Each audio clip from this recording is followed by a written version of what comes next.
If any harm comes to me as a result of sharing my story, the UK government and the Nigerian police force have my full consent to investigate the two parties involved in this story. I am going to be sharing how I survived a public smear campaign that was planned and executed by two of my abusive family members that I have been referring to as Mary and Joseph. The smear campaign happened in 2023 and it caused severe emotional damage and it contributed to feelings of suicide and almost made me take my life in November of 2023. Let's start the story in 2022. In November 2022, I received a series of messages from Joseph. He had gotten into some kind of mess with a young woman that he was seeing, and she wasn't happy about, I guess, either the way he was apologizing or handling the situation. And he reached out to me to ask for my advice on how to apologize to her and get her to forgive him. He sent me screenshots of some of his conversations with this young woman, and ironically or coincidentally, she went to secondary school with us, but she was years younger than us. I looked through the messages and it's a combination of her sort of, fawning, which tends to happen when you have gotten involved with a man that you like, he's done something you don't like, so you're still trying to process what he did to you. And then there was also her calling him out on what he did, how unhappy she was about it. And then in the last series of messages, she's threatening to report him to me and tell me what he did to her. So he got ahead of her and came to tell me instead, sort of like, hey, I did this wrong thing, help me, I'm being honest, I'm confessing to you.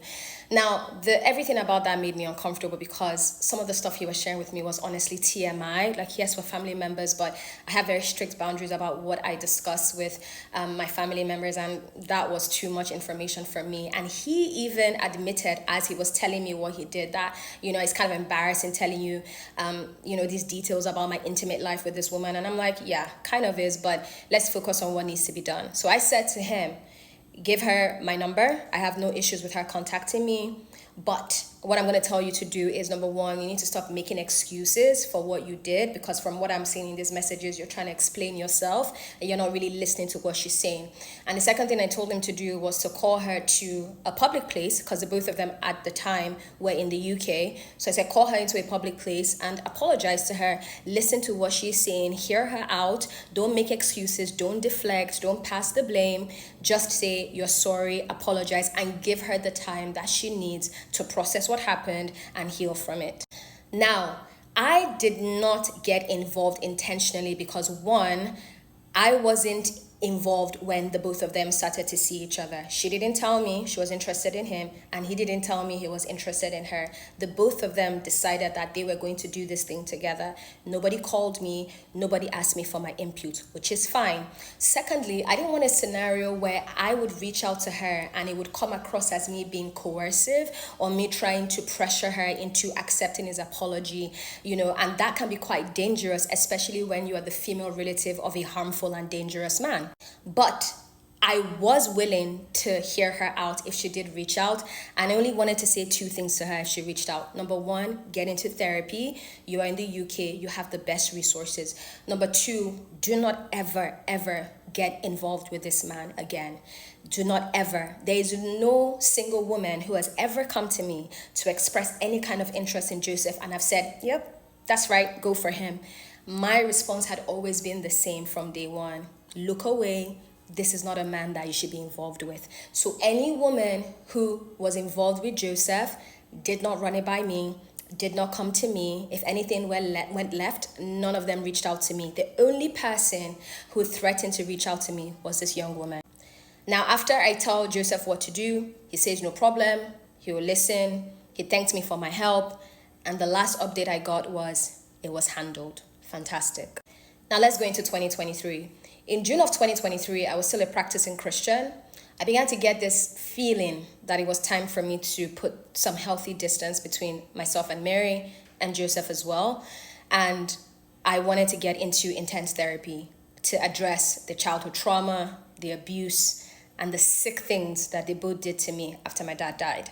Now, because I'm a Christian at that time, I believe very strongly that I'm hearing from the Holy Spirit, and the Holy Spirit is the one giving me this direction to speak to Mary and let her know that I want to go into therapy to address some of the things that she had done to me, and that it would be difficult to be around her, and it would only take a little bit of time for me to get through that process, and then hopefully we'll be able to find some kind of middle ground and have a healthy relationship. Doesn't have to be close or good, but at least let it be healthy.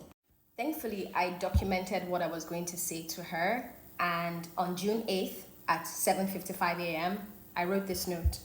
Last week, the Lord gave me an instruction to talk to Mary about something, and I refused, not because I'm rebellious, but because I was scared of her. In the past, when I talked to Mary, I came out of the conversation feeling weak, small, and unimportant. God sent me dreams and visions for 3 days, and I simply did not engage. Then on Tuesday night, the Lord literally broke through that door of fear, and I had a burning bush encounter that felt more like surgery. I just kept crying and asking him why he wanted me to be exposed to pain and harsh words, because I was tired, But God had to deal with the fear because it was getting in the way of the final healing work. As the work was going on, meaning the encounter, Pastor S was highlighted in my mind, and I sent her a few messages asking her to pray for me. I needed strength because there was no escaping the instruction to talk to Mary. Pastor S ends up calling me, and while I cried like a baby, she prayed over me and spoke comforting words and encouraging words over me, words I never heard as a young girl growing up. As she prayed over me, I felt a release in my physical voice box. This is important because growing up, I was such an articulate child that any adult who met me would ask if I wanted to be a lawyer. True story. Eventually, I would only hear "shut up" throughout my formative and teenage years. I didn't know nurture or care. I only knew pain. Anyways, after this so-called encounter with God, I end up having that conversation with Mary, and I let her know I'm going into therapy. I need some space. When I'm done, I will reach out. And she's like, okay, sorry for the things that I did to you. I hope it goes well. I thought that was the end. We're still in June 2023. A week after I have this encounter with God and this conversation with Mary that I thought went well, Joseph comes into Lagos because he's been honored at an event and they've invited him to come into town. When Joseph comes into town, since he moved to the UK, he doesn't stay with me. He either books an Airbnb or he stays with Mary, but he doesn't stay in my house. However, Joseph recommends that we have a family dinner when he's in town. Now, even though a week before I had told Mary that I needed some space, I acquiesced to this family dinner suggestion because I didn't want to come off as resentful or bitter or unforgiving or hurt. Big mistake. So we go to Tai Tai for dinner, I believe on a Friday night. It's me, Joseph, on one side of the table, Mary and one of her daughters on the other side. Now here's where things get interesting. Throughout that entire dinner, as I'm yapping and laughing, I am acutely aware of the fact that I feel unsafe and uncomfortable in the presence of Mary and Joseph.